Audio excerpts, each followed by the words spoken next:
विवेन ने धैर्य से समझाया कि ये एशेज बहुत अहम हैं।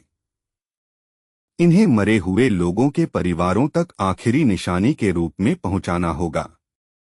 उसने धीरे से ये भी कहा कि ये इंसानों की एक पुरानी परंपरा है जो कई पीढ़ियों से चली आ रही है। रूस्टर ने गहरी भौहें चढ़ाई।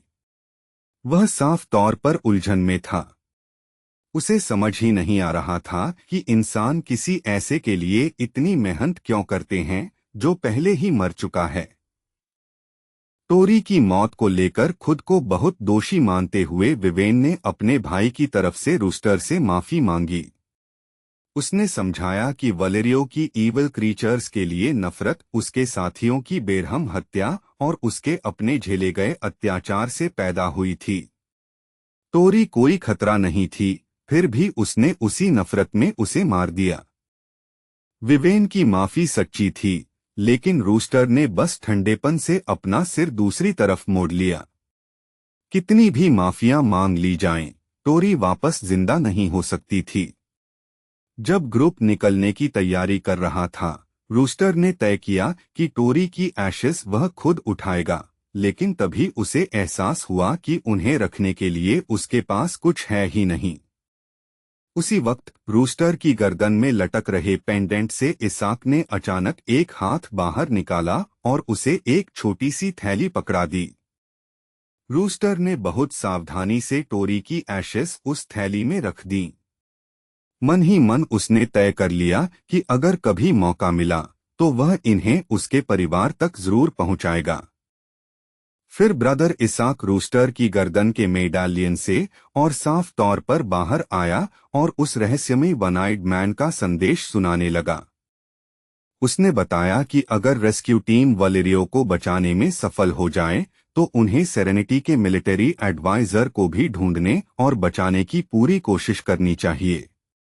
वन आइड मैन समझता था कि मर्सनरी सिटी के अंदर की स्थिति बेहद अनिश्चित और खतरों से भरी हुई है। हालांकि उसने यह अनुरोध किया था, लेकिन आगे कैसे काम करना है, इसका पूरा फैसला विवेन के हाथ में ही था।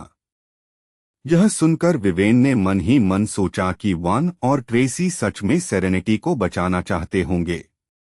शायद इसी वजह से उन्होंने रूस्टर के साथ उन दो सीनियर एक्सपर्ट्स को भी भेजा था। अगर वे उसकी मदद के लिए यूनिट 6666 को न भेजते तो वह जानती थी कि वह कभी मर्सनरी सिटी में घुसकर अपने भाई को बचा ही नहीं पाती।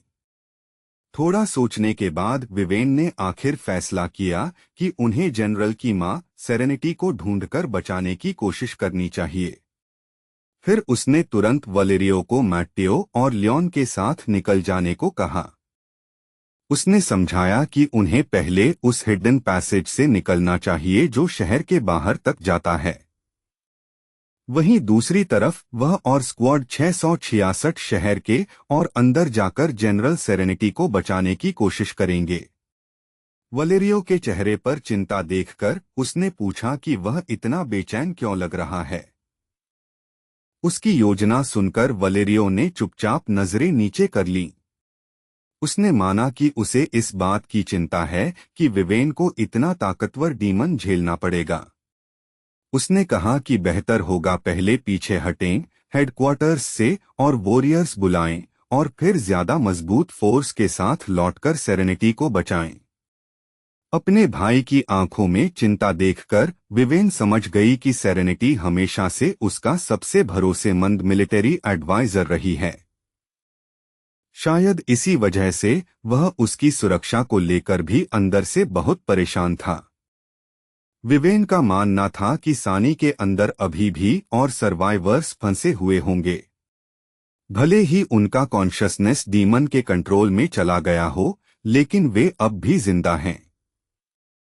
उसने तय किया कि वह ये जानकारी जनरल स्टाफ को देगी ताकि रेस्क्यू मिशन आगे भी जारी रह सके। एक कॉन्टिनेंटल रैंक वॉरियर होने के नाते वह जानती थी कि वह सिर्फ अपने भाई को बचाकर बाकी उन सैनिकों को नजरअंदाज नहीं कर सकती जिन्होंने शहर की रक्षा के लिए बहादुरी से लड़ाई लड़ी थी। उनके परिवार भी जरूर अब तक उनकी सुरक्षित वापसी की उम्मीद और दुआ कर रहे होंगे। विवेन ने अपने भाई को भरोसा दिलाया कि दो सीनियर एक्सपर्ट्स और रूस्टर बेहद ताकतवर हैं। इन सबके साथ होने पर उसे यकीन था कि कुछ गलत नहीं होगा। उसने कहा कि वह पहले मैट्टियो और लियोन के साथ निकल जाए, जबकि बाकी लोग सेरेनिटी को बचाकर बाद में शहर के बाहर उनसे मिलेंगे। फिर मैट्टियो ने योजना में थोड़ा बदलाव सुझाया। उसने कहा कि लियोन वलेरियो को शहर से बाहर ले जाए, जबकि वह खुद विवेन के साथ रुककर बाकी लोगों को बचाने में मदद करेगा। जब लियोन ने देखा कि मैट्टियो की बात सुनकर वलेरियो उसे कितनी तीखी नजर से घूर रहा है, तो वह मन ही मन मैट्टियो की हिम्मत की दाद दिए बिना नहीं रह सका। जैसे ही उसकी बहन उसे निकलने के लिए कह रही थी, वलेरियो ने अचानक एक चौंका देने वाली बात कह दी, सेरेनिटी ने ह्यूमैनिटी से गद्दारी की है। शुरू में वलेरियो इस राज को छिपाकर रखना चाहता था। वह नहीं चाहता था कि किसी को सेरेनिटी की गद्दारी के बारे में पता चले। लेकिन टोरी के डीमन के हाथ लगने के बाद उसके पास सच बताने के अलावा कोई रास्ता नहीं बचा। सेरेनिटी ने हार मान ली थी और उस कॉन्टिनेंटल रैंट डीमन की सर्वेंट बन गई थी, जिसने टोरी को अपने कंट्रोल में ले रखा था। वलेरियो की ये बात विवेन पर मानो बिजली बनकर गिरी। उसके चेहरे पर दहशत फैल गई, क्योंकि वह यकीन ही नहीं कर पा रही थी कि उसने अभी क्या सुना है। सेरेनिटी, जो हमेशा मौत से डरती थी और किसी तरह जीते रहना चाहती थी, उसने सच में एक डीमन की सर्वेंट बनना चुन लिया था। विवेन के दिमाग में अचानक एक दूर की याद उभर आई। उसके ख्याल वापस लंगो हेडक्वार्टर्स के हाई कमांड चेंबर में हुई उस तनाव भरी बैठक की तरफ चले गए, जहां कई वॉरियर्स की किस्मत पर बहुत गंभीरता से चर्चा हुई थी। उस बैठक के दौरान पूरा कमांड काउंसिल गहरी चिंता में था। युवा वलेरियो अकेले टोनी में तैनात था और वहां की रक्षा खुद ही संभाल रहा था, और यही बात कई सीनियर ऑफिसर्स को बेचैन कर रही थी। हालांकि कंक्षी में मेडिसिन और हीलिंग को बहुत सम्मान दिया जाता था, लेकिन वलेरियो फिर भी फ्रंटलाइन वॉरियर ही था। इसी वजह से कमांड ने आखिरकार हेडक्वार्टर्स से जनरल सेरेनिटी को उसकी मदद के लिए भेजने और कंक्षी की रक्षा मजबूत करने का फैसला किया। जब बैठक के दौरान विवेन ने सावधानी से सेरेनिटी की बैकग्राउंड पर सवाल उठाया, तो उसके बगल में बैठे आदमी ने भरोसा दिलाने वाले अंदाज में बात की। उसने शांत स्वर में समझाया कि सेरेनिटी प्रतिष्ठित जेवायेन फैमिली से है, फ्यूचर पेट्रियार्क की वाइफ है, और उसका पर्सनल रिकॉर्ड और लॉयल्टी पूरी तरह बेदाग हैं। ये सुनकर कि सेरेनिटी ताकतवर जेवायेन फैमिली से आती है, विवेन काफी हैरान रह गई। यहाँ तक कि एल्डर वायु, जो अपने सख्त स्टैंडर्ड्स के लिए जाना जाता था, वह भी ये जानकारी सुनकर राहत और संतोष में दिखा। बैठक आधिकारिक तौर पर खत्म होने के बाद और बाकी लोग बाहर जाने लगे, तो विवेन ने सोचा कि वह कमांडर से अकेले में बात करेगी। वह अपने भाई वलेरियो की हालत पर और विस्तार से चर्चा करना चाहती थी। उसी वक्त सेरेनिटी बाहर वाले कॉरिडोर से गुजर रही थी।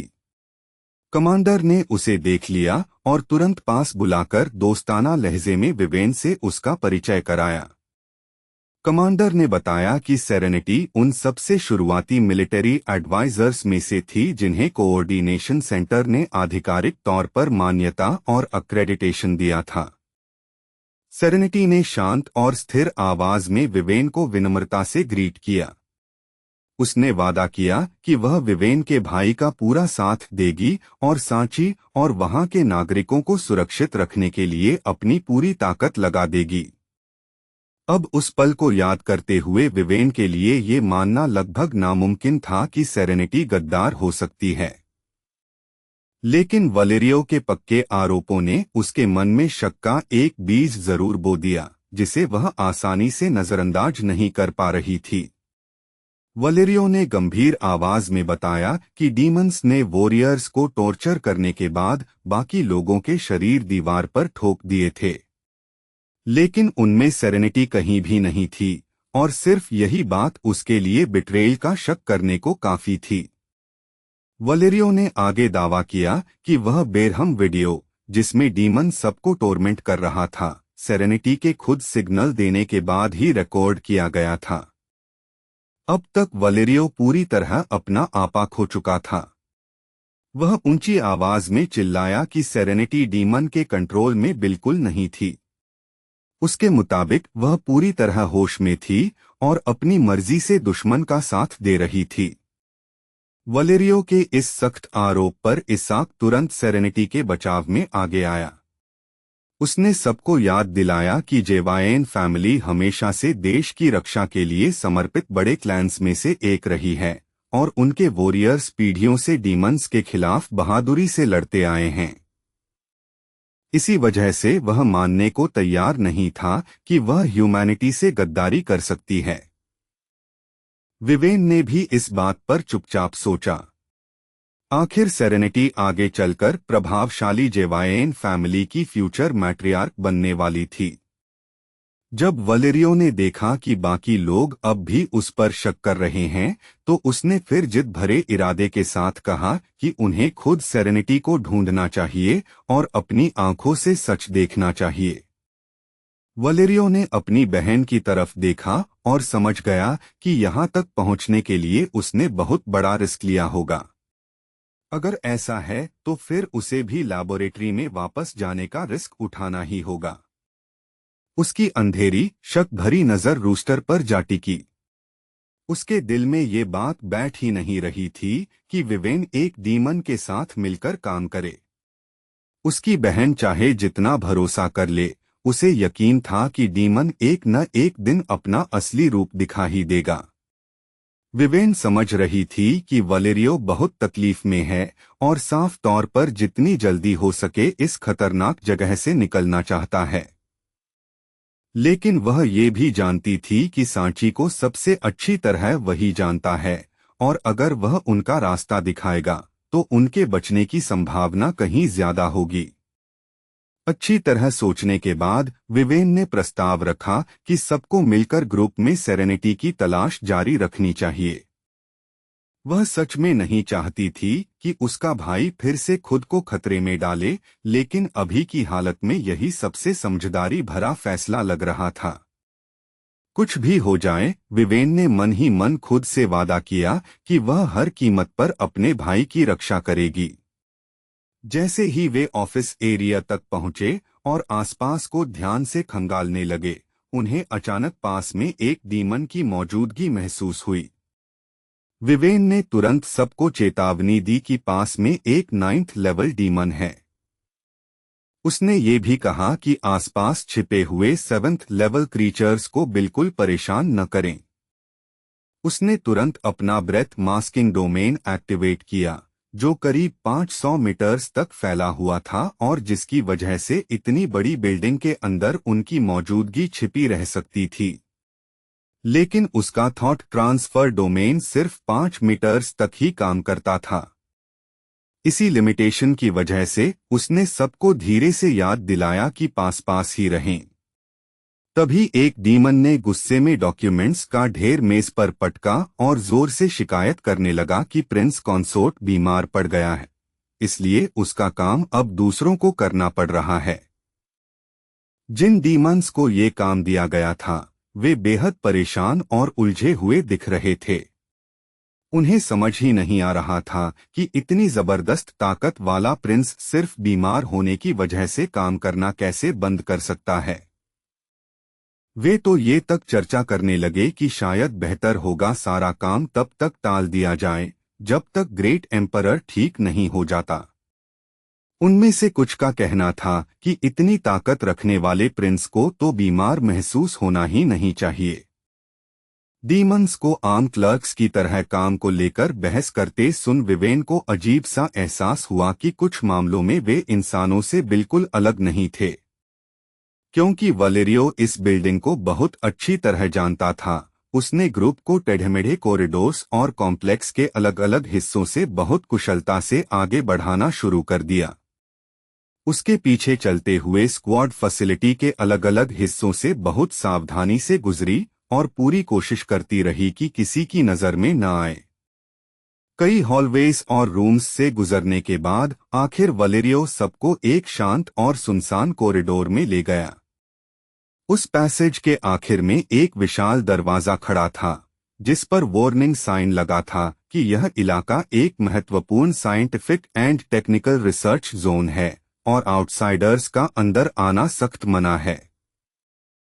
वलेरियो ने धीरे से समझाया कि यही वह जगह है जहां उसे पहुंचना था। अंदर कदम रखते ही वलेरियो ने कहा कि विवेन और बाकी लोग आसपास के रूम्स की जांच करें, जबकि वह लैबोरेटरी से एक बेहद जरूरी चीज लेने जाएगा। जब विवेन ने देखा कि उसका भाई अकेले जल्दी से मुड़कर जाने लगा है, तो उसने तुरंत विरोध किया। वह नहीं चाहती थी कि वह कहीं भी अकेले जाए, और उसने जिद की कि वह उसके साथ जाएगी। उसी वक्त विवेन को पास के एक छोटे रूम से इंसानी आवाजें सुनाई दीं। वह आवाज सुनकर वह उलझ गई और उसके मन में एकदम से ख्याल आया कि शायद सेरेनिटी सच में अंदर हो।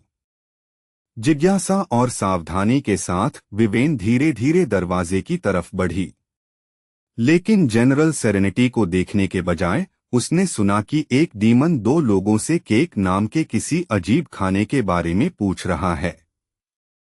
दोनों इंसान हंस पड़े और बोले कि वह तो बस एक आम फ्लावर केक है, फिर मजाक में कहने लगे कि साफ है डीमन ने इसे पहले कभी चखा ही नहीं। अंदर झांककर विवेन ने एक चौंका देने वाला दृश्य देखा। एक 9th लेवल डीमन दो ह्यूमन वॉरियर्स के साथ बिल्कुल आराम से बातें कर रहा था, और उनमें से किसी में भी एक दूसरे के लिए जरा सी दुश्मनी नहीं दिख रही थी। वह 9th लेवल डीमन तो उन दो ह्यूमन एक्सपर्ट्स से उसके लिए और केक बनाने को भी कह रहा था, और साफ दिख रहा था कि उसे वह चीज बहुत पसंद आ गई थी। ये नजारा देखकर विवेन अंदर तक हिल गई। उसी पल उसे समझ आया कि जो वॉरियर्स अभी तक जिंदा बचे हैं, वे सैनशी में हाल ही में आए डीमंस को दुश्मन नहीं, बस नए आने वालों की तरह देख रहे हैं। उधर वलेरियो अपने पुराने रिसर्च लैबोरेटरी में दाखिल हुआ और तुरंत एक हिडन सेफ खोलकर उसमें से संभाल कर रखी हुई मेडिसिन की बोतल निकाल ली। उसके चेहरे पर संतोष भरी मुस्कान आ गई जब उसे समझ आया कि जो केमिकल कंपाउंड उसने पहले छिपा कर रखा था, वह अभी तक किसी को मिला ही नहीं था। एक पल भी बर्बाद किए बिना उसने अपना कोट उठाया और जल्दी से लैबोरेटरी से बाहर निकल गया। लेकिन वलेरियो को इस बात का जरा भी अंदाजा नहीं था कि जैसे ही उसने वह रहस्यमयी वायल हटाई, नेशनल रैंक डीमन जोएल अचानक जाग उठी। जोएला ने ठंडी आवाज में कहा कि आखिरकार उसे आखिरी वायल का पता मिल गया है और वह इसे नष्ट करने का पूरा इरादा रखती है। आते हुए जानलेवा खतरे से बेखबर वलेरियो पूरी तरह इरादे से भरा हुआ था। उसके दिमाग में बस यही था कि अगर वह उस वायल को शहर से बाहर ले गया तो शायद डीमंस और ह्यूमंस के बीच चल रही इस लंबी और बेरहम जंग का अंत हो सकता है। उसी समय विवेन कॉरिडोर में आगे बढ़ती रही और चुपचाप ये सोचती रही कि डीमंस ने धीरे धीरे लोगों पर कैसे कंट्रोल जमा लिया। अचानक किसी ने उसका कंधा पकड़ लिया और वह इतनी बुरी तरह चौंकी कि उसका दिल जैसे रुक ही गया। वह वलेरियो था, जो जल्दी से सबको बता रहा था कि उन्हें तुरंत निकलना होगा, क्योंकि जो लेने वह आया था वह उसे मिल चुका है। विवेन के चेहरे पर उलझन देखकर वलेरियो ने समझाया कि अभी सेरेनिटी को ढूंढना उन्हें लगभग पक्का एक ताकतवर डीमन के सीधे मुकाबले में ले जाएगा। उसके मुताबिक सबसे जरूरी बात यह थी कि जो कुछ वह लैबोरेटरी से लेकर आया है उसे सुरक्षित बाहर पहुंचाया जाए। आवाज में उत्साह भरकर वलेरियो ने विवेन को वह छोटी वायल दिखाते हुए कहा कि इसके अंदर की मेडिसिन शायद उसे और पूरी ह्यूमैनिटी को डीमंस से बचा सकती है। वह उसे जल्दी से एक तरफ ले गया क्योंकि उसका इरादा था कि कुछ गड़बड़ होने से पहले इस बोतल को सुरक्षित चौंगशी से बाहर ले जाया जाए। जैसे ही ग्रुप को लगने लगा कि सब कुछ आराम से चल रहा है, तभी दोनों बाजुओं से कटा हुआ एक डीमन अचानक कॉरिडोर में घुस आया। उस घायल क्रीचर ने उन्हें देखते ही पहचान लिया और डर के मारे चिल्लाया कि ये वही फ्यूजिटिव्स हैं जो एग्जीक्यूशन ग्राउंड्स से भाग निकले थे। कुछ ही पलों बाद पास के एक ऑफिस से दूसरा डीमन भी भागता हुआ बाहर आया और ग्रुप को देखकर डर से कांपने लगा। वलेरियो तुरंत समझ गया कि वह इन डीमंस को अपनी क्वीन तक उसके भाग निकलने की खबर पहुंचाने नहीं दे सकता। जैसे ही वे डीमंस भागने को मुड़े, वह तुरंत उनके पीछे झपटा ताकि शहर को कंट्रोल करने वाली डीमन रूलर तक खबर पहुंचने से पहले ही उन्हें चुप करा सके। जब लग रहा था कि वे डीमंस अब पकड़े ही जाएंगे, तभी रूस्टर अचानक न जाने कहां से सामने आ गया और उसने वलेरियो को रोक लिया। तेज रिएक्शन दिखाते हुए रूस्टर ने वलेरियो के हाथों में पकड़ी चेन्स को कसकर पकड़ लिया और उसे डरे हुए डीमन कब्स पर आगे हमला करने से रोक दिया।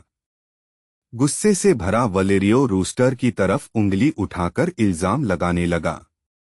उसकी नजर में भागते हुए डीमंस को बचाने के लिए रूस्टर का यूं अचानक बीच में आना सिर्फ एक ही बात साबित करता था कि रूस्टर शुरू से ही एक स्पाई था और चुपके से दुश्मन का साथ दे रहा था। ये आरोप सुनकर रूस्टर बेचैन हो गया, लेकिन उससे भी ज्यादा उसे इस बात की चिंता सताने लगी कि कहीं पास खड़े वे दो खौफनाक आदमी भी यही बात सच न मान लें। तभी जास्पर की घबराई हुई आवाज ने उस तनाव को तोड़ दिया। उसने जल्दी से पूछा कि वे दो छोटे डीमन क्रीचर्स घायल तो नहीं हुए या फिर वे सुरक्षित भागने में कामयाब रहे। रूस्टर हैरानी से वहीं ठिठक गया। उन डीमंस के लिए जास्पर की सच्ची चिंता उसके लिए पूरी तरह अनपेक्षित थी और वह एक पल के लिए सच में सन्न रह गया। लेकिन वलेरियो का गुस्सा और भी बढ़ गया। उसने ऊंची आवाज में चिल्लाकर कहा कि रूस्टर साफ तौर पर ह्यूमैनिटी के खिलाफ खड़ा है और जरूर डीमंस के लिए स्पाई का काम कर रहा है। ऐसा कहते हुए वलेरियो सहज ही एक कदम आगे बढ़ा और अपनी बहन के सामने आकर खड़ा हो गया। उसने अपने ही शरीर से उसे ढाल की तरह बचाया और साथ ही उसे सतर्क रहने की चेतावनी दी। विवेन को बचाने के बाद उसने अपनी ठंडी और धमकी भरी नजर रूस्टर पर जमा दी।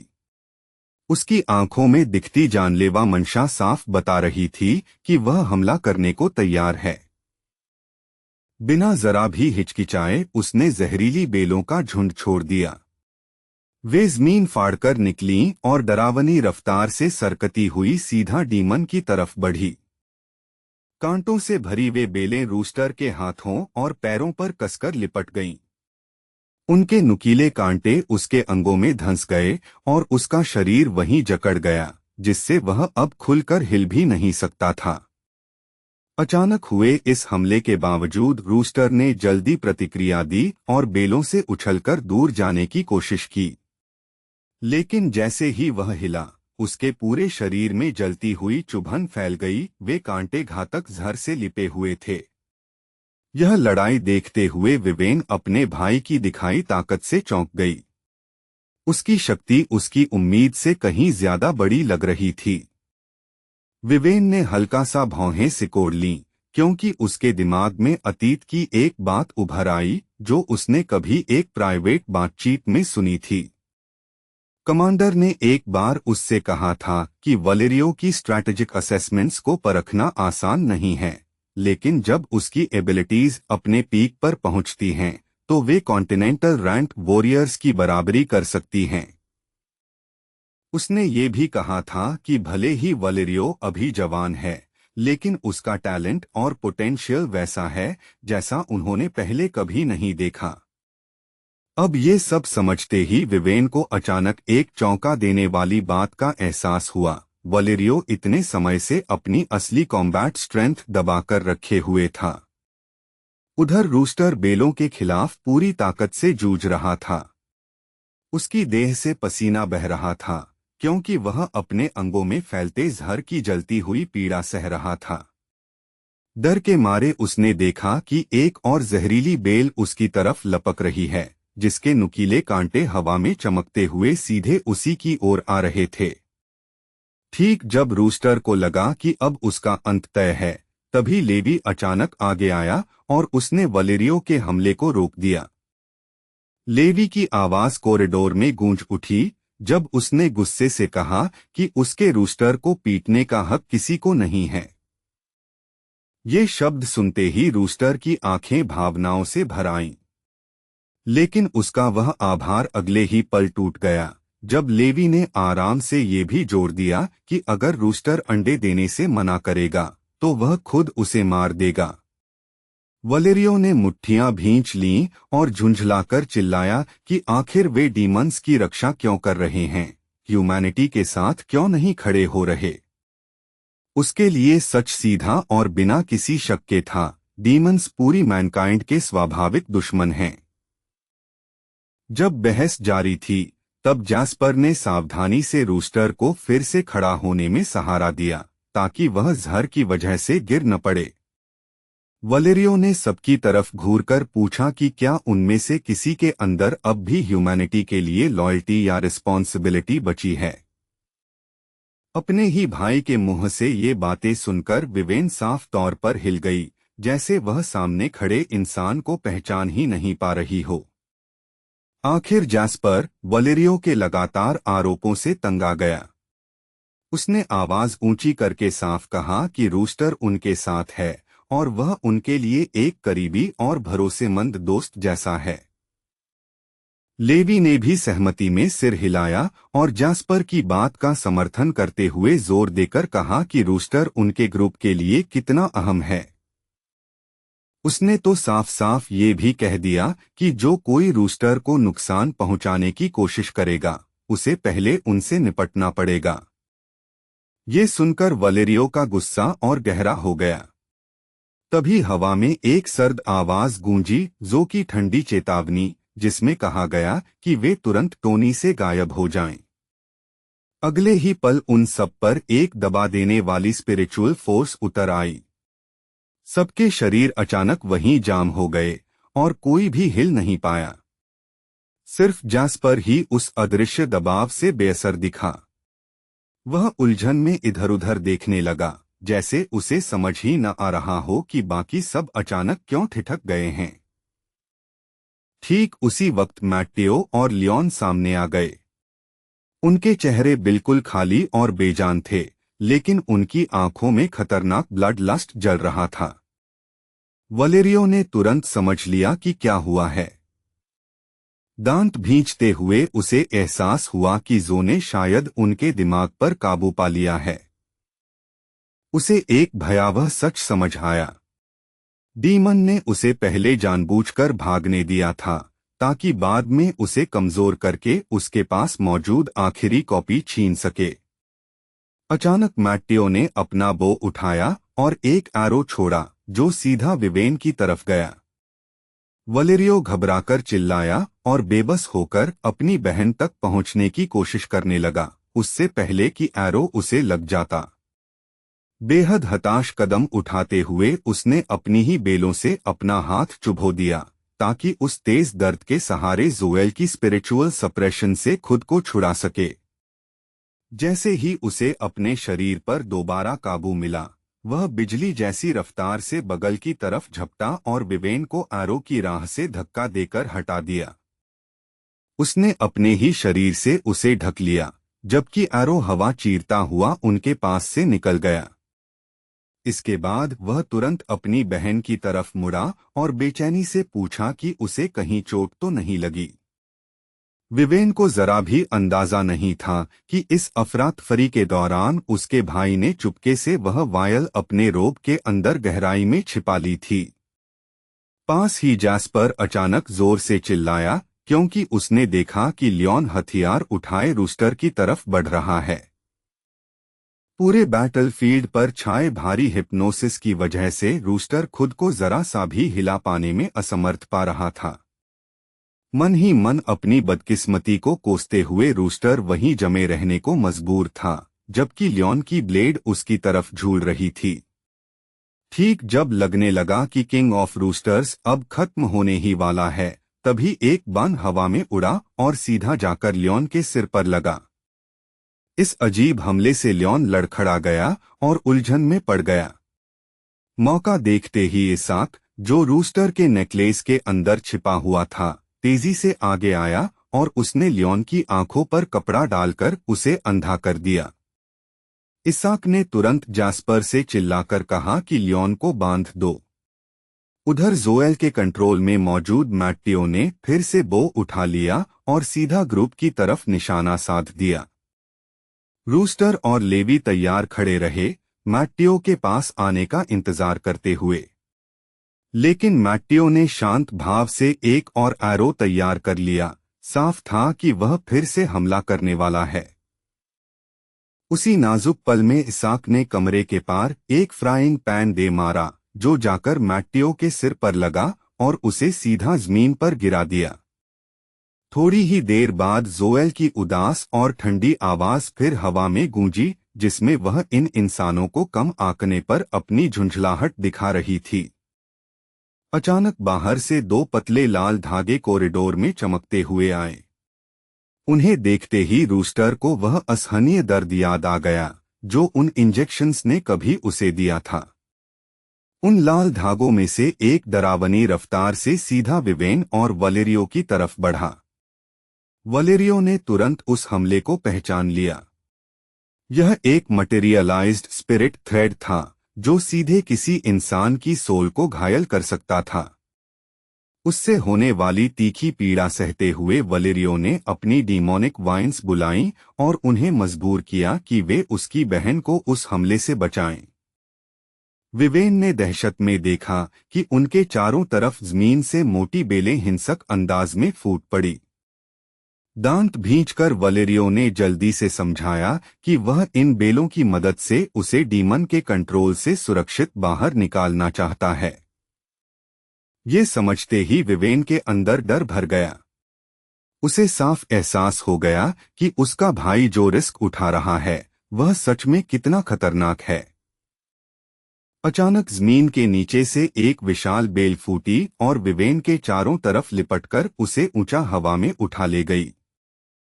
हैरानी की बात यह थी कि उस बेल की सतह खुरदरी या दर्द देने वाली नहीं, बल्कि अजीब तरह से मुलायम और नरम महसूस हो रही थी। उस पल विवेन खुद को हर बात पर दोबारा सोचने से रोक नहीं पाई। शायद उसका भाई उतना ठंडा और बेरहम नहीं था जितना वह कभी समझती थी। अचानक बिना किसी चेतावनी के परछाइयों से एक ठंडा हाथ निकला और सीधे विवेन का गला पकड़ लिया, उसे हल्का सा जमीन से ऊपर उठा दिया। उसे पकड़ने वाली जो थी, उसके चेहरे पर क्रूर मुस्कान थी। उसने सीधे वलेरियो की ओर देखा और ताने मारते हुए कहा कि उसके जैसा इंसान भी किसी को बचाने के लिए इतना बेचैन हो सकता है। वलेरियो डर से जड़ हो गया, क्योंकि वह अपनी बहन को उस दानव के हाथों खिलौने की तरह खेलते हुए देख रहा था, जैसे उसकी कोई कीमत ही न हो। उसकी आवाज गुस्से से कांप रही थी जब उसने जो पर चिल्लाते हुए तुरंत विवेन को छोड़ने का आदेश दिया। लेकिन जो ने उसकी बात का मजाक उड़ाया। उसने लापरवाही से लड़की को जोर से जमीन पर फेंक दिया और ठंडी नफरत भरी नजर से उसे नीचे देखते हुए घूरने लगी। वलेरियो घबराकर आगे दौड़ा। उसका शरीर गुस्से, बेबसी और अपनी बहन के लिए डर से कांप रहा था। जोएल ने हल्का सा सिर टेढ़ा किया और शांत लेकिन सिहरन भरी आवाज में उससे पूछा कि क्या वह किसी अपने को खोने का असहनीय दर्द महसूस करना चाहता है। वलेरियो कुछ समझ पाता उससे पहले ही दानव ने हाथ तेजी से चलाया और एक ही बार में लड़की का सिर काट दिया। वलेरियो वहीं खड़ा रह गया, स्तब्ध होकर, और उसकी आंखों के सामने यह भयानक दृश्य घटता रहा। लेकिन अगले ही पल कुछ अजीब हुआ। उसका पूरा शरीर अचानक सख्त हो गया, जैसे समय उसके चारों ओर रुक गया है। उसी क्षण उसे महसूस हुआ कि उसके और उसकी बहन के बीच कोई अदृश्य बंधन जाग गया है, एक गहरा संबंध जो सीधे उनके दिलों से जुड़ा हुआ था। थोड़ी दूरी पर जैस्पर डर से बुरी तरह कांप रहा था। वह लेवी को मदद के लिए पुकारना चाहता था, लेकिन अचानक एक महिला का हाथ उसके गले पर कस गया और उसकी आवाज बंद हो गई। बाकी सब लोग, जिनमें लेवी भी शामिल था, जो द्वारा बनाई गई एक शक्तिशाली आध्यात्मिक भ्रम के अंदर फंस चुके थे। लेवी उसी भ्रम में कैद था, उसकी आत्मा टूटने की कगार पर पहुंच चुकी थी। ऐसे निराशाजनक पल में भी वह केवल उस रहस्यमयी सिस्टम पर भरोसा कर सकता था कि वही उसे बचाए। सिस्टम के पास लगभग कोई विकल्प नहीं बचा था, जो कि दानवी आध्यात्मिक शक्ति सिर्फ उन पर असर करती थी जिनकी आत्मा पहले ही जाग चुकी थी। इसलिए सिस्टम के पास बस एक आखिरी रास्ता बचा। उसने घोषणा की कि 10 सेकंड बाद वह आध्यात्मिक दुनिया को जबरदस्ती बंद कर देगा, जिसमें होस्ट की चेतना भी शामिल होगी। फिर सिस्टम अस्थायी रूप से शरीर पर नियंत्रण लेगा, एक अलग चेतना में बदलकर उन्मादी युद्ध मोड में प्रवेश करेगा।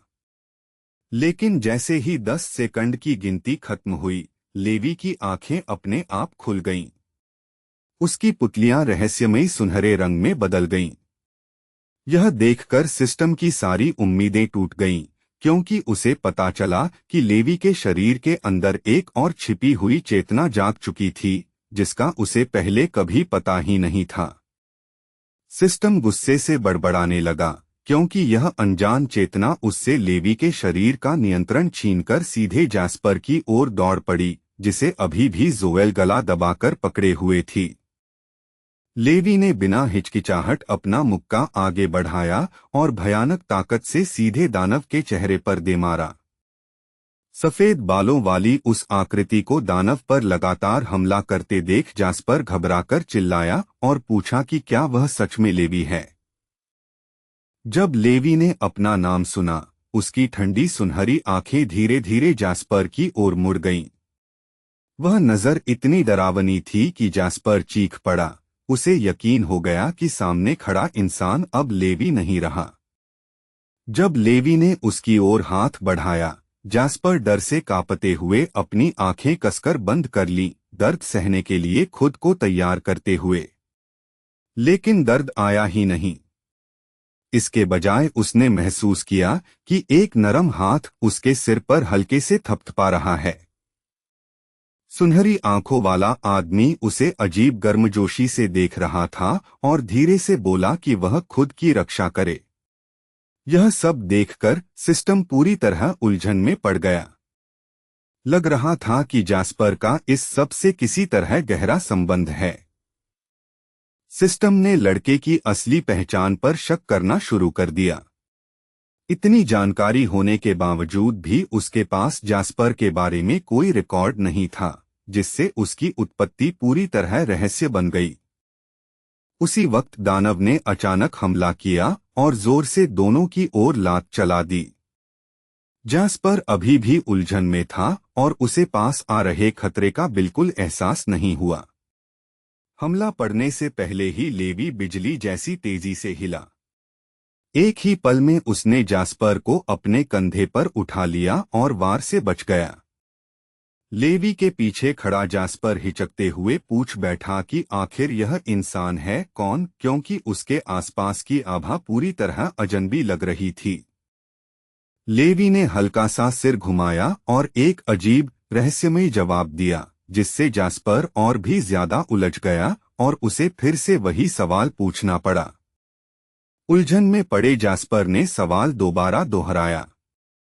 लेवी के धुंधले शब्दों ने रहस्य और गहरा कर दिया। उसने कहा कि सच में उसे भी नहीं पता कि वह कौन है, लेकिन एक बात वह पक्का जानता है, उसके सामने खड़ा लड़का जैस्पर है। जब उसने देखा कि जैस्पर अब भी उस पर शक कर रहा है, लेवी ने शांत स्वर में फिर कहा कि क्योंकि वह लड़का जैस्पर है, इसलिए वह उसकी रक्षा करेगा। इस अनजान लेवी के अंदर कोई अजीब सा स्वभाव उसे रास्ता दिखा रहा था, जो बिना हिचकिचाहट बच्चे की रक्षा करने को मजबूर कर रहा था। जो ने शक भरी नजर से लेवी को देखा और तुरंत समझ गई कि इस इंसान की मौजूदा हालत पहले से पूरी तरह अलग है। अब उसकी शक्तिशाली आध्यात्मिक दबाव भी उसे रोक नहीं पा रही थी।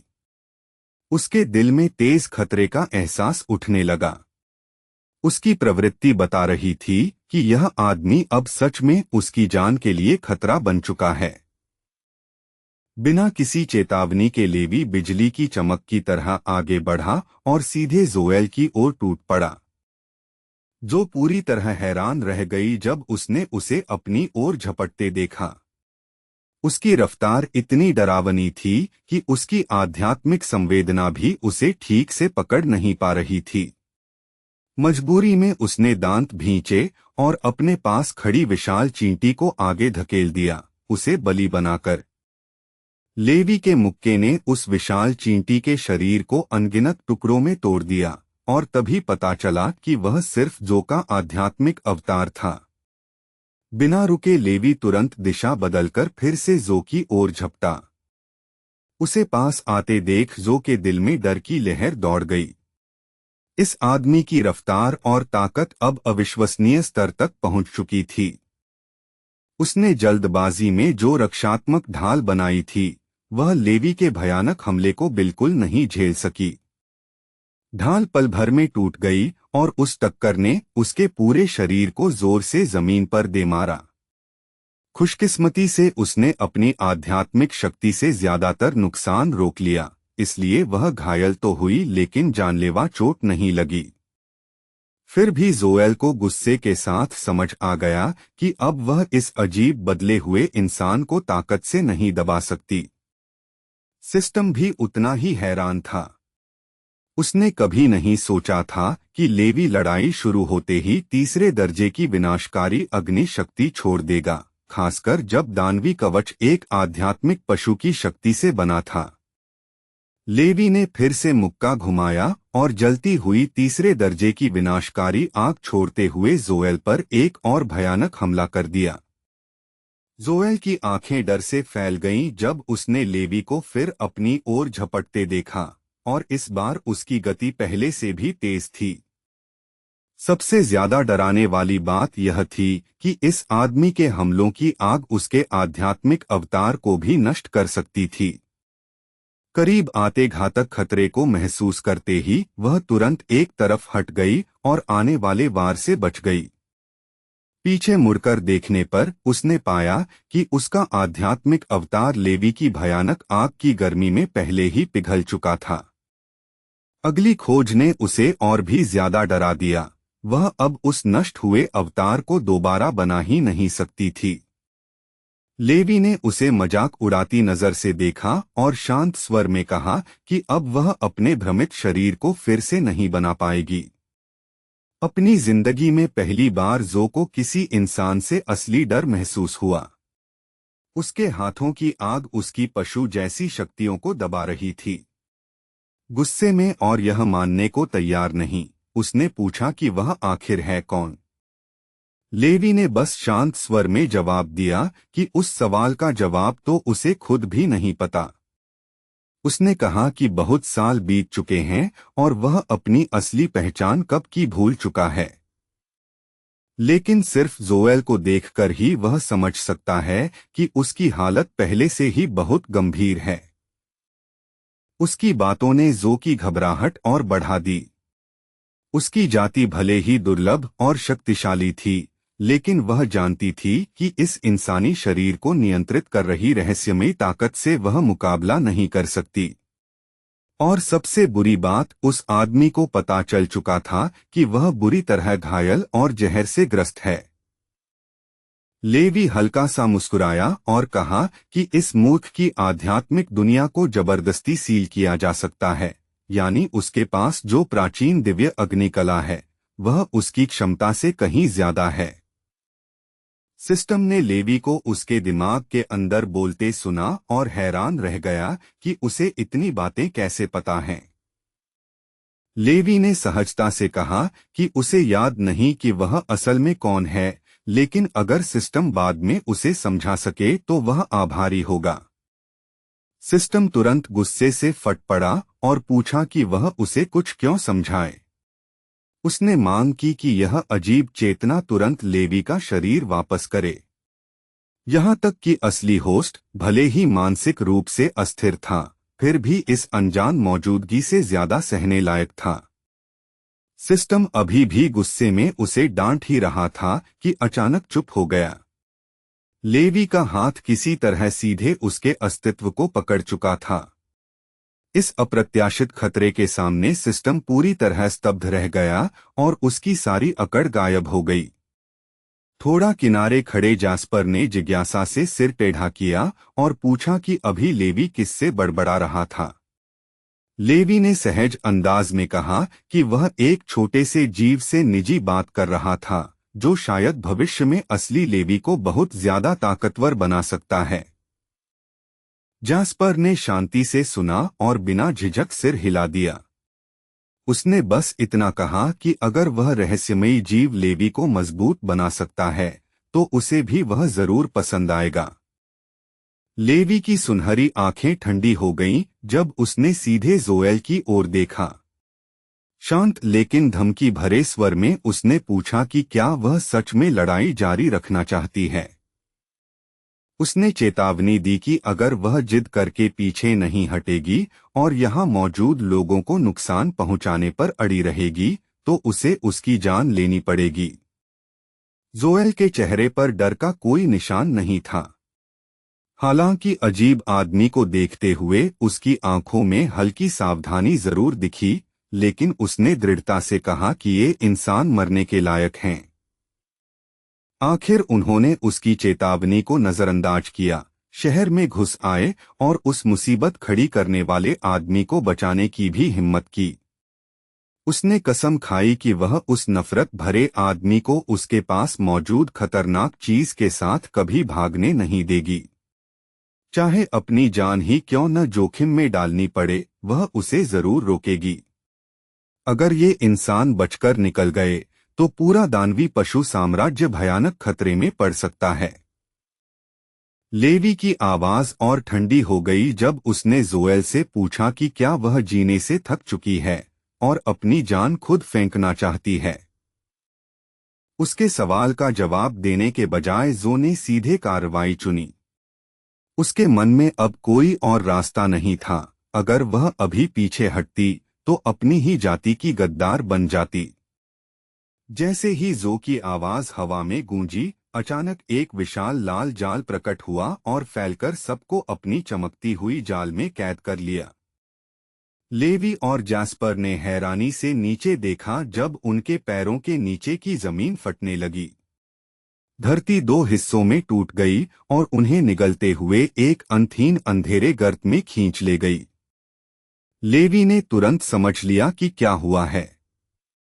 जो ने बिना झिझक प्रिमोर्डियल सोल ओर्ब का इस्तेमाल कर लिया था, जिससे साफ था कि वह आखिरी सांस तक उनसे लड़ने को तैयार है। अंधेरे में गिरते हुए लेवी ने देखा कि जास्पर घबराकर नीचे लुढ़क रहा था। बिना देर किए लेवी ने उसकी ओर हाथ बढ़ाया और तुरंत चिल्लाकर कहा कि वह उसका हाथ पकड़ ले। लेवी ने मजबूती से जास्पर का हाथ पकड़ लिया और उसे अपने करीब खींच लिया। ऐसा करते हुए उसने ठंडे स्वर में जोएल से कहा कि उसे खुशकिस्मत समझना चाहिए कि उसने अभी के लिए उसकी जान छोड़ने का फैसला किया है। समय कम होने का एहसास होते ही लेवी ने जल्दी जल्दी जास्पर को समझाना शुरू किया कि कोई कैसे किसी और के प्रिमोर्डियल सोल विजन में प्रवेश कर सकता है, एक अजीब दुनिया जहां प्रिमोर्डियल सोल्स एक दूसरे को निगलते हैं। हालांकि प्रिमोर्डियल सोल रियम में जोएल की शक्ति अभी बहुत ज्यादा नहीं थी, लेकिन लेवी के पास खुद दूसरे प्रिमोर्डियल सोल्स को निगलने की क्षमता नहीं थी। इस वजह से आखिरकार उन्हें वहां से निकलकर वापस लौटना ही पड़ेगा। जास्पर उसे खाली नजरों से देखता रहा, पूरी तरह स्तब्ध, क्योंकि उसे लेवी की कही एक भी बात समझ नहीं आई। लेवी ने शांत स्वर में उसे भरोसा दिलाया कि चाहे कुछ भी हो जाए, वह जास्पर की रक्षा करता रहेगा। उसने यह भी कहा कि उसे यकीन है कि उसने सही इंसान को बचाने का फैसला किया है। ठीक उसी पल लेवी के दिमाग में एक सूचना गूंजी। नियंत्रण वापस आ रहा था। वह रहस्यमय बची हुई चेतना धीरे धीरे होस्ट के शरीर से अपना नियंत्रण छोड़कर लेवी के अवचेतन में गहराई तक डूब गई और लंबी नींद में चली गई। जब सिस्टम ने लेवी के अवचेतन में छिपी उस अजीब चेतना का विश्लेषण करना शुरू किया तो उसे एक चौंकाने वाली बात पता चली। वह असल में लेवी की मूल आत्मा का एक टुकड़ा था। जब तक लेवी और जैस्पर जमीन पर गिरे तब तक सिस्टम कई बार भयानक मानसिक हमले झेल चुका था। उसका प्रोसेसिंग कोर बुरी तरह क्षतिग्रस्त हो गया और उसे अस्थायी रखरखाव मोड में जाना पड़ा, जिससे लेवी की आध्यात्मिक दुनिया बंद हो गई और उसकी सामान्य चेतना जाग गई। जैस्पर ने कुछ अजीब देखा। लेवी के बाल, जो पहले सफेद हो गए थे, धीरे धीरे वापस अपने सामान्य काले रंग में बदल रहे थे। जब लेवी ने अचानक आंखें खोलीं और उलझन में इधर उधर देखा तो जैस्पर का चेहरा खुशी से चमक उठा, क्योंकि उसे समझ आ गया कि असली लेवी वापस आ चुका है। अभी भी इस अजीब हालात से हैरान लेवी ने अचानक एक विशाल चींटी को उनकी ओर दौड़ते देखा। उसने तुरंत प्रतिक्रिया दी, जैस्पर को पकड़कर जमीन पर लुढ़क गया और हमले से बच गया।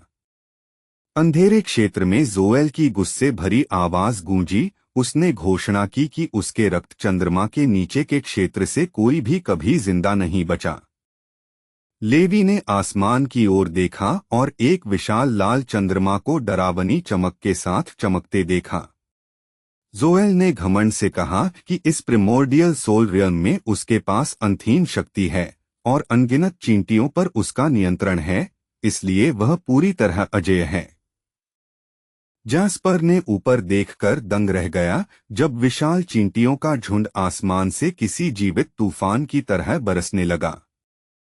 लेवी ने जैस्पर को कसकर पकड़ा और तेजी से इधर उधर भागते हुए उन राक्षसी चींटियों के लगातार हमलों से बचने लगा। वह सावधानी से उनके बीच रास्ता बनाता हुआ अराजकता के बीच से निकलता रहा, उनके कुचल देने वाले पैरों से बचते हुए।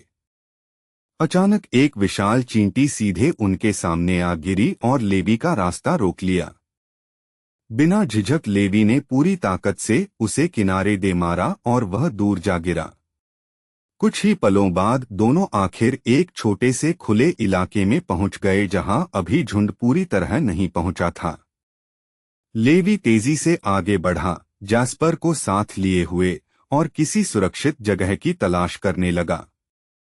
कुछ पल के लिए उन्हें सांस लेने और स्थिति समझने का मौका मिल गया। लेवी सुरक्षात्मक अंदाज में आगे बढ़ा और अपने हाथ उठाए। उसकी हथेलियों के चारों ओर भयंकर लाल आग घूमने लगी। जो भी विशाल चींटियां उनकी ओर झपटीं, वे उस जलती हुई गर्मी में तुरंत जलकर राख हो गईं। अचानक लेवी ने उस आग की शक्ति को समेटा और अपना मुक्का जोर से जमीन पर दे मारा। उस टक्कर से आग की एक विशाल लहर चारों ओर फैल गई। फैलती हुई उस आग ने आसपास की पूरी चींटियों की भीड़ को पल भर में जलाकर खत्म कर दिया। यह सब देखकर जोएल ने माना कि लेवी सच में ताकतवर है, लेकिन उसने याद दिलाया कि इस क्षेत्र में वह कभी भी उसके असली रूप को नष्ट नहीं कर सकता। ठंडी हंसी के साथ उसने फिर से चींटियों का एक और झुंड उनकी ओर भेज दिया। लेवी ने भी बेरहमी से जवाब दिया और हर हमलावर जीव को बिना झिझक खत्म करता गया। जोएल देखती रही कि चींटियों की लहर दर लहर उन दोनों इंसानों को घेर रही है, फिर भी उन्हें मार नहीं पा रही। लेवी की आग में जलकर अनगिनत कीड़े जमीन पर निर्जीव गिरते जा रहे थे। फिर भी जोएल आत्मविश्वास से बोलती रही कि इंसान कभी उसे हरा नहीं पाएंगे। जल्द ही चींटियों का एक नया झुंड फिर से लेवी और जैस्पर को घेरने लगा। अनंत दुश्मनों को देखते हुए लेवी की आंखों में गुस्से की तेज चमक उभरी। लेवी की चेतना के अंदर सिस्टम गुस्से में चिल्लाने लगा, शिकायत करते हुए कि होस्ट के अंदर मौजूद मूल आत्मा का टुकड़ा अपनी सीमा से बाहर जाकर काम कर रहा है और खुद को दुनिया का सबसे बेकार सिस्टम घोषित कर रहा है। अचानक तेज अलार्म बज उठा। होस्ट खतरे में था और सिस्टम खुद भी नष्ट होने के खतरे में था। प्रोसेसिंग सेंटर ने आदेश दिया कि सिस्टम तुरंत होस्ट की मदद करे और इस संकट को विकास का मौका बनाए। तुरंत जोश में आकर सिस्टम ने जोर से घोषणा की कि वह निडर है और अपने होस्ट को सबसे शक्तिशाली बनाने में मदद करेगा। इस बीच चींटियां लेवी के शरीर पर चढ़ने लगीं, उसके चारों ओर इकट्ठा होकर जीवित प्राणियों का एक हिलता-डुलता ढेर बना दिया। उसी पल लेवी ने लेवल 4 जियो फायर को बुलाया, हालांकि उसे खुद भी नहीं पता था कि इतनी शक्ति का नतीजा क्या होगा। कुछ ही देर बाद उसके हाथ में तीसरे स्तर की हरी आग प्रकट हुई। लेवी को उम्मीद थी कि यह विनाशकारी आग एक ही वार में पूरे झुंड को खत्म कर देगी। थकान से हांफते हुए लेवी पीछे मुड़ा, लेकिन जैस्पर कहीं दिखाई नहीं दिया। उसने घबराकर जैस्पर का नाम पुकारा और जलती हुई हरी आग की लहरों से पूरे युद्ध क्षेत्र को झाड़ने लगा। उसकी हैरानी की सीमा नहीं रही जब उसने देखा कि जैस्पर झुंड के बीच शांत बैठा है और अजीब तरह की शांति के साथ धीरे से लेवी का नाम पुकार रहा है। यह कहते ही जैस्पर अचानक जमीन पर गिर पड़ा। लेवी तुरंत दौड़कर उसे पकड़ने पहुंचा। जैस्पर कमजोर हालत में लेवी की बाहों में पड़ा था और दोनों मुश्किल से एक दूसरे का नाम लेकर बात कर पा रहे थे। जैस्पर ने धीमी आवाज में कहा कि उसके शरीर में बहुत दर्द हो रहा है, जिससे लेवी का चेहरा चिंता से सफेद पड़ गया। लेवी ने दांत भींच लिए और उसके अंदर फिर से गुस्सा भड़क उठा। उसने तुरंत और आग बुला ली और घूमती हुई हरी आग देखकर चींटियां डरकर पीछे हटने लगीं। भयानक आग के बवंडर को देखकर चींटियां पास आने से हिचकने लगीं, क्योंकि उन्हें साफ समझ आ गया था कि यह आग उनकी पशु शक्तियों को दबा सकती है। अब तक लेवी की लगातार आग से बहुत सी चींटियां पूरी तरह नष्ट हो चुकी थीं। लेकिन लेवी ने अचानक एक भयानक तूफानी बवंडर छोड़ दिया जो पूरे मैदान में गुस्से से घूमने लगा। तेज हवा जमीन को चीरती हुई दौड़ी, मिट्टी और मलबे को उड़ा ले गई और हमला करती चींटियों की लहरों को दूर फेंकती चली गई। जब वह बवंडर आखिर शांत हुआ तो उसके पीछे की जमीन पर टूटी हुई चींटियों की लाशें बिखरी पड़ी थीं। उसी समय सिस्टम की यांत्रिक आवाज अचानक लेवी के दिमाग में गूंजी। उसने शांत स्वर में बताया कि सिस्टम सफलतापूर्वक रिबूट हो चुका है और अब अपनी मुख्य क्षमताओं को लोड कर रहा है ताकि पूरी तरह से फिर से काम कर सके। सिस्टम ने जैसे थकी हुई सांस ली हो वैसी आवाज निकाली। उसने कहा कि कनेक्शन सिर्फ लगभग 5 मिनट के लिए टूटा था, लेकिन इस छोटे से समय में ही लेवी और जैस्पर ने बेहद खतरनाक हालात और दर्द झेल लिया। जो कुछ भी हुआ उसे देखकर साफ था कि लेवी सिस्टम की मदद के बिना ठीक से काम नहीं कर सकता। उसकी मार्गदर्शन और सहायता के बिना कई जानलेवा स्थितियों से वह अकेले बच ही नहीं सकता था। फिर सिस्टम ने तुरंत देखा कि होस्ट के शरीर में बहुत बड़ी मात्रा में ऊर्जा जमा हो चुकी है। इस ऊर्जा को शुद्ध करके वह एक छिपा हुआ आंतरिक स्टोर खोल सकता था, जिसमें औषधियां, ताकत बढ़ाने वाली विशेष दवाएं और दुर्लभ वस्तुएं भी मिल सकती थीं जिन्हें इसी ऊर्जा से खरीदा जा सकता था। तकनीकी तौर पर होस्ट को इस स्टोर को खोलने की अनुमति देना या रोकना उसका अधिकार था। लेकिन सिस्टम ने महसूस किया कि लेवी का ध्यान अभी भी युद्ध में उलझा हुआ है। इसलिए उसने चुपचाप उसकी ओर से सबसे सही फैसला लिया और बिना उसे परेशान किए एक्सचेंज प्रक्रिया पूरी कर दी। लेवी के शरीर में जमा ऊर्जा को सिस्टम ने शुद्ध करके व्यवस्थित किया। प्रक्रिया पूरी होते ही आंतरिक स्टोर आधिकारिक तौर पर खुल गया और अब इस्तेमाल के लिए उपलब्ध था। बिना समय गवाए सिस्टम ने तुरंत होस्ट की 1% शारीरिक ऊर्जा खर्च की और उससे एक विशेष दवा खरीदी जो गंभीर चोटों को ठीक करने और शरीर को तेजी से ठीक करने के लिए बनाई गई थी। जब जैस्पर ने वह दवा निगली तो असर लगभग चमत्कार जैसा था। कुछ ही पलों में उसके घाव पूरी तरह बंद हो गए और शरीर का दर्द गायब हो गया। खुशी और राहत में उसने तुरंत लेवी को दिखाया कि वह पूरी तरह ठीक हो गया है और अब उसे बिल्कुल दर्द नहीं हो रहा। अपने दिमाग के अंदर लेवी बार बार सिस्टम का धन्यवाद करने लगा। वह बुदबुदाया कि अगर यह दिव्य बुद्धि नहीं होती तो जैस्पर शायद पहले ही मर गया होता। लेवी को इस तरह किसी स्वर्गीय चीज की तरह उसकी तारीफ करते सुनकर सिस्टम को थोड़ा अजीब भी लगा और वह लगभग अपनी शांति खोने वाला था। जैस्पर ने देखा कि लेवी का चेहरा उदास हो गया है और वह खुद से नाराज दिख रहा है। लेवी बार बार खुद को दोष दे रहा था कि वह अपने सबसे करीबी दोस्त की रक्षा नहीं कर पाया और खुद को बेकार कह रहा था। यह देखकर जैस्पर पूरी तरह उलझ गया कि लेवी खुद पर इतना कठोर क्यों हो रहा है। उसी समय सिस्टम ने फिर लेवी के दिमाग में बात की। उसने उससे सीधा सवाल किया, क्या वह सच में मजबूत बनना चाहता है और एक दिन दुनिया का सबसे शक्तिशाली इंसान बनना चाहता है? अब जब लेवी पूरी तरह सिस्टम के क्षेत्र में प्रवेश कर चुका था, सिस्टम ने आत्मविश्वास से कहा कि अब से उसे उस पर पूरी तरह भरोसा करना चाहिए। उसने वादा किया कि एक शक्तिशाली सिस्टम होने के नाते वह लेवी को तब तक मार्गदर्शन देगी जब तक वह दुनिया का सबसे ताकतवर व्यक्ति नहीं बन जाता। उसी वक्त उनके पैरों के नीचे कुछ अजीब हुआ। मजबूत जमीन जोर से फट गई और विशाल दरारें फैलती चली गईं, जिससे लेवी और जैस्पर के नीचे की धरती टूटने लगी। जो की गुस्से भरी आवाज चारों तरफ गूंज उठी। उसने क्रोध में कहा कि ये घमंडी इंसान सच में सोचते हैं कि उसकी चींटियों को मारकर और उसकी पशु शक्ति को दबाकर उसे हरा सकते हैं। ठंडे आत्मविश्वास के साथ उसने घोषणा की कि वह अजेय अस्तित्व है।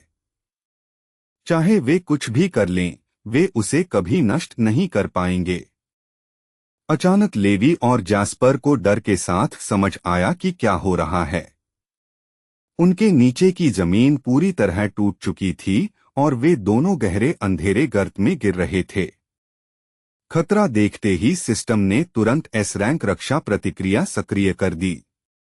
लेवी ने एक हाथ से जैस्पर को कसकर पकड़ा और दूसरे हाथ से चट्टान की खुरदरी दीवार पकड़ ली ताकि गिरने की रफ्तार कम हो सके। सिस्टम ने तुरंत चेतावनी दी कि आसपास की चट्टानी दीवारें धीरे धीरे बंद हो रही हैं। अगर कुछ नहीं बदला तो यह पत्थर दोनों को कुचल देगा। जमीन की विशाल दरार तेजी से बंद होने लगी। हर गुजरते सेकंड के साथ वह और तेजी से सिकुड़ती जा रही थी। उसी समय ऊपर की चट्टानों से विशाल पत्थर टूटकर गिरने लगे। वे बड़े बड़े पत्थर नीचे गिरते हुए दोनों लड़कों की ओर आ रहे थे। लेवी ने अपने हाथ और पैर जितना हो सके फैलाए और पूरे शरीर से चट्टानों को धकेलने लगा ताकि वे बंद होकर उन्हें कुचल न दें। सिस्टम ने उसे शांत रहने को कहा। उसने लेवी से कहा कि उस पर पूरा भरोसा करे, उसकी मदद और मार्गदर्शन के साथ न वह मरेगा और न जैस्पर। फिर सिस्टम ने जल्दी से समझाया कि लेवी को क्या करना है। उसने कहा कि अपनी बची हुई शारीरिक ऊर्जा को सावधानी से नियंत्रित करे और उसे अपनी हथेलियों में इकट्ठा करे।